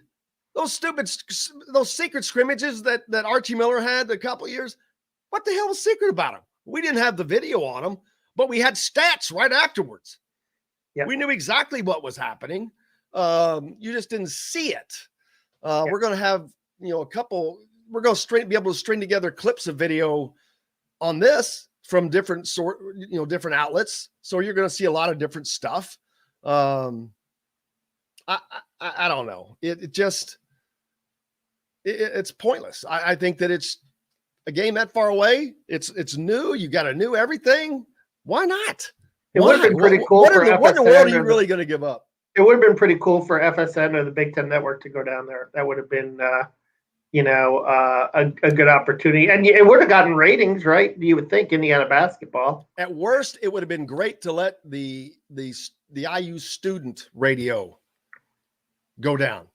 You know what? If you want to give somebody an opportunity, that's an opportunity of a lifetime right there. Let them be the solo broadcast because there's no other opportunity you're going to have to be a solo broadcast of an IU game. I'm shocked that they're playing this game without coverage. But Don Fisher is not going to broadcast it? No, there's no radio. Now, when they went to Canada a couple years ago, those games weren't on television either, were they? I don't think I was not here then, but I know when Florida's last international trip in Canada, and that was after the national championship year. They didn't do anything on TV, but that was back in 2007. Before I think Kentucky made it in vogue 4 or 5 years ago when they put their stuff on ESPN. But Corey asking is they're going to be fans. Yeah, there are the fans there in the Atlantis deal. And there's some people that are going down. Yeah, it's an expensive trip, a very expensive trip. And also I found out, unfortunately, yesterday, you don't have to stay. The media doesn't have to stay on. Yeah. Zach Osterman told me he's staying in somewhere else. Yeah. Man, that would have been nice to know. That would have been money saving for me. You could have stayed in the hut there on the in Freeport or something like that. And I'm not going, but it saved your money that way. I guarantee it. It is cool going down that slide, though. That's the cool thing about the Atlantis. I have no idea what you're talking about. I've never been. They have a cool pool there, and they have this huge water slide. It's very neat. Yeah. Are you talking about at the Atlantis? At the Atlantis, yeah. Are they having the Battle for Atlantis there this year as well? Oh yeah, I'm sure. Yeah, I'm sure they'll bring that back. Yeah. That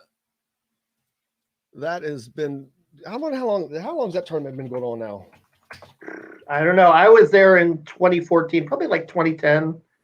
I covered it in 2014. Butler beat North Carolina that year, and Florida lost 2 or 3, and that was Billy Donovan's last season. And I went down the slide on Thanksgiving and had a great turkey meal for at the buffet at the Atlantis before covering that game. When they beat the Bad Boy Mowers battle for Atlantis, Paradise Island. Bad Boy Mowers, yeah. Now this is at Paradise Island. Is that Atlantis? Yeah, that's the resort. Yeah. All right. It is November 24th through the 26th. It is the 10th year that this will happen. Arizona State, Auburn, Loyola Chicago, Michigan State, Syracuse, Connecticut, Virginia Commonwealth, and Baylor. So you got the national champion. Izzo will be, and Baylor, national champion, will be there. Dude, how many former? 1, 2, 3, and 3 other former national champions in Michigan State, UConn, and Syracuse. They always get a great field down there. They do, yeah. They always do. You know, it's always a pretty amazing field, and they do a good job down there. Yeah. Well, and what was cool was when I was there, Oklahoma was playing, and Buddy Hield, who's obviously with it, and he was from Freeport. He's from the Bahamas, so he had his whole cheering section there from the Bahamas, did a really good job. I think he scored 26 in one game, so that was kind of neat too. That local flavor, They are having the women are playing the 20th through the 22nd. That field includes South Carolina, Buffalo, UConn again, Oklahoma, Oregon, South Florida, Minnesota from the Big Ten, and Syracuse. And Indiana is playing in they were in the Paradise Jam a couple of years ago, the women, and I think they're doing another tournament down there in the Caribbean somewhere as well. I don't know. Are they playing somewhere this preseason? They're doing a November tournament in the Caribbean again. Let me look it up. Indiana women's basketball. But they did the Paradise Jam, the Virgin Islands, and a couple of years ago. And I've gone to the Virgin Islands a lot. My brother got married there. My mom got remarried there in 2000s. And the Virgin Islands, that'd be a great trip too. That's a beautiful, beautiful neck of the woods. The Virgin Islands, great. Snorkeling off the beach, and it's just so good. Snorkeling off the beach. Yeah, I will be doing no snorkeling over the next 8. Timing's not great this year for me. I could be in the Bahamas, but no, I'm going to be doing double moves and everything else. But where though? See William Faulkner statue there in Oxford. What happened to your camera? Did you lose your? You look like your chair just collapsed. Well, do we need to take a break, John? I was looking up. Go ahead if you want.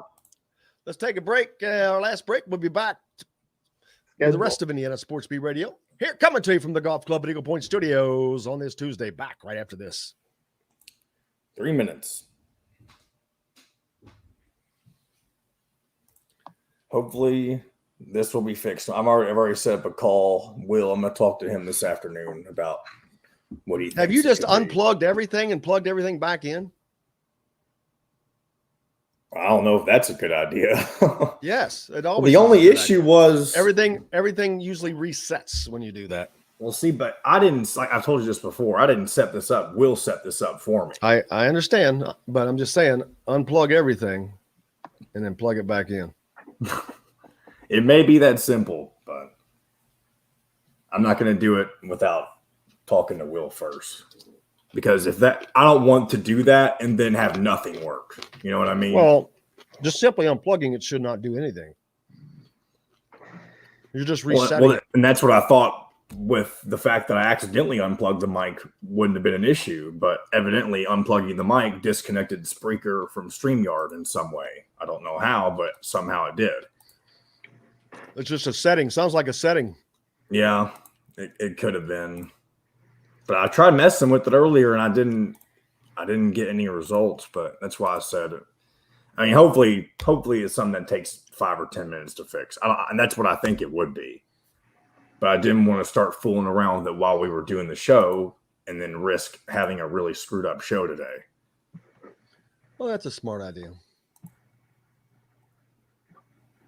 I mean, even though this will cause me more work post show, I can deal with it, obviously, for this instance. Yeah, women's basketball is playing in the Bahamas, a different tournament.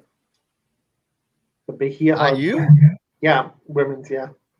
The Bahia Mar Pink Flamingo Classic in Nassau.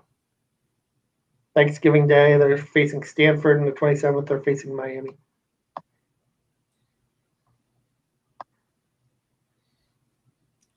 Need to get Bruce Feldman on here. What did Bruce do? He's just a writer for The Athletic for college football. Yep.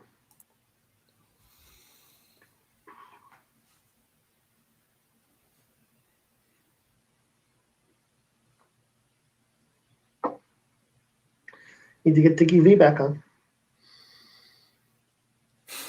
Oh, we will.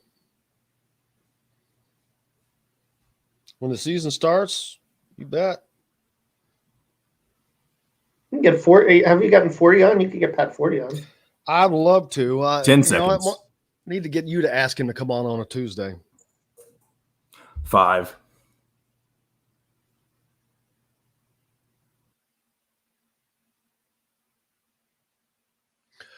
Welcome back, Indiana Sports Beat Radio, coming to you here on this Tuesday from the Golf Club at Eagle Point Studios. Kevin Brockway from CNHI joining me as always. We've had Chronic Hoosier on. Also talked to Mike DeCourcy from the Sporting News. Big day already. Plenty talking about. There's lots going on. What were we talking about in the break, Kevin? Well, yeah, the women's basketball. They will be in the Bahamas, a different tournament called the Bahia Mar Pink Flamingo Classic. And that's a long name for a tournament. Yeah, they've got Stanford on the 25th, and they've got Miami on the 27th. So I don't know where they'll play there. Maybe they have a little gyms or community college gyms there or something like that. I don't think they'll be playing at a resort though in that tournament. Bruce Feldman, writer, college football writer for The Athletic. See his freaks, college football freaks. I'm looking to see if he's got any Indiana guys on there. But his first one is Evan Neal from Alabama, left tackle. This is the biggest freak in the SEC. Now that's saying something. Literally, at 6'7", 350 pounds, coaches and scouts rave about Neal's flexibility and power. That flexibility is evident in just jaw-dropping split leg box jump. He tweeted last. Now, does that stuff sound familiar? Yeah. Yeah, you know why? Because the reason these guys are getting bigger and better, this tweet that I'm looking at, always looking to one-up myself, that this kid, and then he tags at Matt Rea, PhD, and at UA Coach Ballou. Well, again, that's another sign, a gigantic sign, that Indiana has really taken leaps and bounds.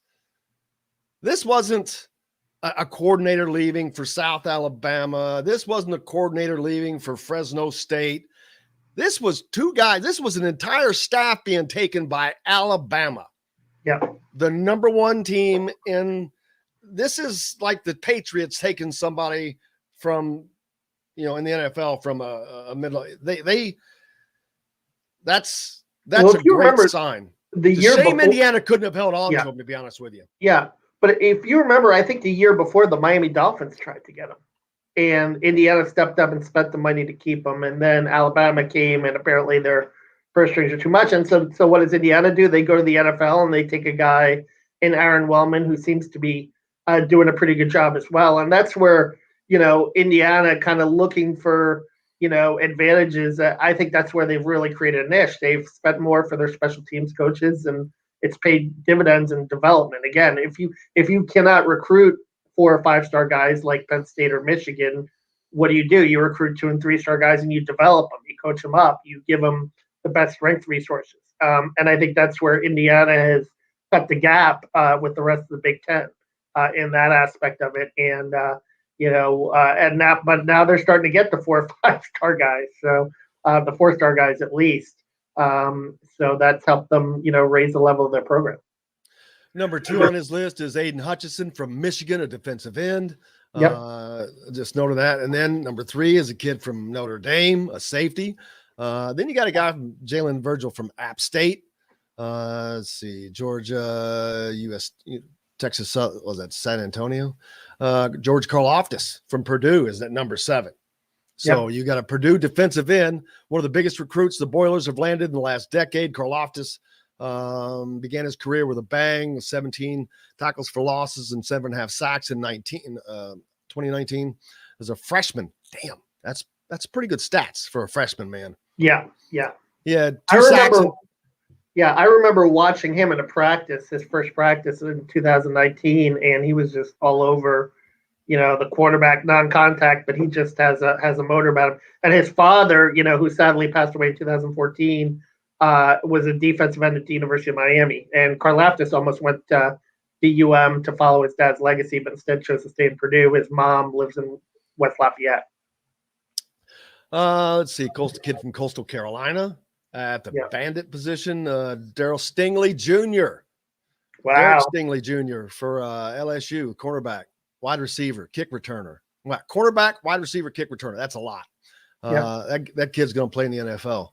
Another Big Ten kid, Tyler Lindrum from Iowa at center. Yep. Pro Football Focus graded Linderbaum as the nation's top center and the best pass blocker in the Big Ten, who allowed only 3 quarterback pressures on 280 pass blocking snaps in 2020. Yep. Three in 280.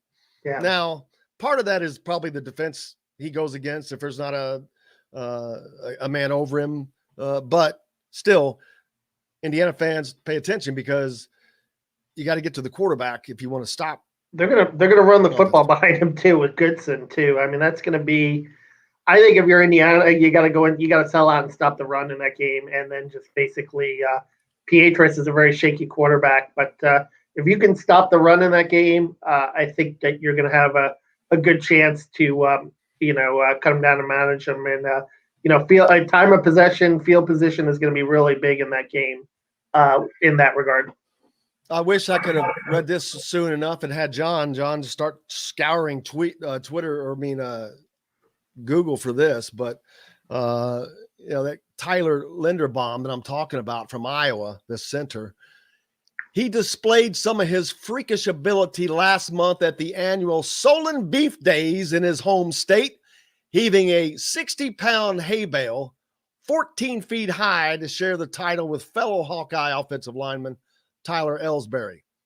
Let me tell you, a 60-pound hay bale is a lot. First of all, it's dispersed out, and depending on the binding twines, that's not even fun. But that's heaving some stuff, man.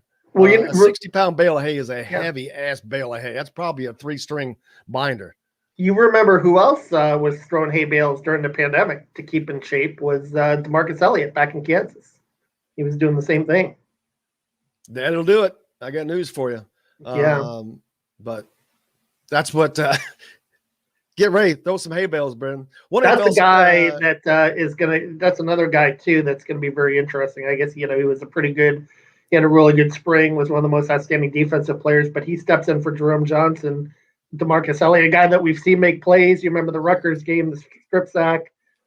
He's going to be really important inside. Weston Kramer, Co.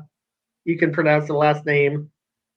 He's another guy too. They'll have a decent defensive tackle rotation again, but Jerome Johnson is definitely a loss in there. We get to talk to Kevin Peoples tomorrow too. We can talk to him a little bit about that, about CJ Person too, another guy inside. But again, stopping the run. I think Iowa. That's what you got to do first, and make Pietris beat you. Well, anytime you play Iowa, you're playing against a solidly coached team, a team that is always physical. They're just physical, solid, big, athletic. Those tight ends, they always have big athletic tight ends. They always have solid, beefy, grain-fed linemen. And that's what we're talking about. And but Indiana is getting to that point too. They're getting faster. So I am so jacked for that game. It's just going to be a great environment, a great college football game. For those of you that aren't going, I feel sorry for you. Indiana's speed will give Iowa problems. I think that's the thing. Oh, I promise you. I think it's going to shock Iowa. Yeah. On both sides of the ball. Yeah. They have not used to Indiana's speed that they're going to see on defense because they haven't played for a couple of years. And last year, Indiana they end up leading. I don't know if they end up leading the country in interceptions or not, but they were one of the tops in interceptions 19 last year. And that's in a shortened season. 19 and 8 games. That's more than 2 a game. That's unheard of. I mean, I don't know that they'll ever break that record with a full season of 12 games, 13 games. And so, yeah. Now, I will say this. I mean, Michigan State's quarterback play was terrible last year. Michigan, Joe Milton was no great shakes. They did face a lot of guys. But, they also got 3 interceptions on Justin Fields, which is, fairly impressive because Fields was a guy that took care of the ball really well the year before. So I'm scaring down through here. I'm looking for if he's got any Indiana people, which kind of surprised. There we go. I'll get back to him in a second, but deservingly, but a lot of Big Ten guys on his list, which is good. Where was I? The center from as a kid from Louisville's a receiver. I'll skip that. Idaho State. Is that Indiana? Is they playing Idaho or Idaho State? They play Idaho. they play Idaho. Yeah, the Vandals. Okay, so this is Paul from, Petrino. Nebraska, number 14. Cameron Jurgens, Nebraska center. So they've got something nice, which is nice. How about a kid from Lenore Rhine at wide receiver? Little small school in North Carolina. Boyer Mafe, Minnesota's defensive end. A lot of defense on this from the Big Ten. And then Master Teague at number 19 from Ohio State at running back, called the biggest height, weight, speed freak on a gifted team. 5'11", 225. Teague has produced some impressive numbers in the Buckeyes program, vertical jumping 40 inches, broad jump. He's an athlete, man. And you can tell whatever here, Master Teague. 40. Yeah. And Master Teague ran the ball really well against Indiana last year behind that offensive line, which, I mean, Ohio State does always have, those big guys on the line. But so no Caleb Jones on this list, huh? 6'6", 360. From who's he from? Indiana. No, but here, number 22, you got Leo Chenal from Wisconsin, an inside linebacker. Then you get to number 23, Marcelino McCrary Ball from Indiana. They've got him at DB. This is his third time on the list. Right. Wow. Yeah. Third time on the list. How about that? He missed 2020 with his torn ACL, of course, and that was a significant blow to the Hoosiers, considering he was arguably their best defender. But he told me a few weeks back that he feels every bit as explosive as he was before the injury when he was running electronically at 4.4 in the 40. That's pretty damn good for anybody. Yeah. For somebody who's coming back from multiple ACLs, come on, give me a break. Dude, 4.4 is fast. That's fast. For a defensive player, that's really fast. And the one thing we know about Leno is he'll whack you, too. I mean, he lays a good hit, which is good, and that physicality element of the secondary, I think, will be good for the Hoosiers this year, particularly in a game like Iowa where you're going to be facing a physical team. Well, that 40 came at about 23 miles an hour. Think about this. You want to talk about a running back like Master Teague, probably has similar numbers, but just listed he's a little bit faster. So imagine that collision at basically 25 miles an hour. Doesn't sound like a lot, but go get yourself a buddy in a car and drive 25 miles an hour and just go head on into each other. It's going to leave a mark. Yeah, I would think so. But Indiana's full of great defensive players this year, but he feels even stronger. He's a 405-pound bench presser, power clean 365. Younger brother of former Georgia Tech quarterback Reggie Ball, former NFL defensive back Marcus Ball, and the nephew of former Ravens standout Michael McCrary. He's dropped close to 10 pounds to get ready for this season and plans to play around 207 to 210. Earlier in his playing career, he was at 223. I'm back. I feel lighter for sure. He said, adding that he's excited that he's retained all of his strength in the bench and squat and even at the lighter weight. So he's ready. This is it. This is it for him. This is the final go round, and he knows he wants to have a great season for Indiana, but he also wants to impress scouts. He wants to play at the next level and do all the things he needs to do to go forward. And we saw him out there in the blue jersey. He's not quite on Scully yet, 7-on-7, but he's getting there. Absolutely. Let's see. Anybody else from the Big Ten? Nope. Or Minnesota. Daniel. I don't know how to say that name. Falele. He's an offensive lineman. Must be from Samoa or something. PJ Fleck described the gigantic 6'9" O-lineman from Australia as a unicorn. Yeah, I know unicorn is not exactly what I think of, man. 6'9". Holy cow. He's got a 29-inch vertical. At 6'9". I think I may be able to do that now. I don't know. An 8'7" broad jump, reshaped his. That's a big dude, man. Yeah. I mean, we think of Caleb Jones for Indiana at 6'8". And he's the guy they moved him, right? Yeah. The Indiana offensive line is going to look different this year. Yeah. Guys have moved around to different spots. Big Caleb Jones was on the left side, left tackle last year. Is he at right guard this year or right tackle? Right tackle. Yeah. They moved into right tackle. And at left tackle, Michael Penix is left-handed. So he's got Caleb Jones protecting his blind side. Yep. And that blind side tackle, man, those guys are your best friends. Yeah, and you got Bedford and at the right tackle and Luke Haggard too. So at the left tackle spot. Well, man, time flew. It just wrapped up before I even knew it. We're out of time as always. It's because you're just such a great conversationalist, and we just fly. It was just fun as always. Looking forward to doing it again, and then you're back out at practice tomorrow. Hopefully, I can get out there as well. All right. Well, good luck with the move. What's up next with you? For you? I'm actually working on a story today about the 2022 class. I'm going to talk to Alan True from 24/7 as well about the momentum that IU is gaining in recruiting. All right. We'll be back. Talk about that. We'll talk about the Colts later in the week as Ross mentions the new Colt, Braden Smith, out in a foot boot as well. What's up with all these foot injuries? Great question. Several coming there, but all that and more. We'll be back tomorrow to do it all again. Hope you tune in. We cannot thank you enough. Thanks to all the guys that were on the show today, but most importantly, thanks to you. Without you, we've got nothing to do. Thanks to John, the producer, and I'm Jim Coyle. Until tomorrow, I will see you on the radio.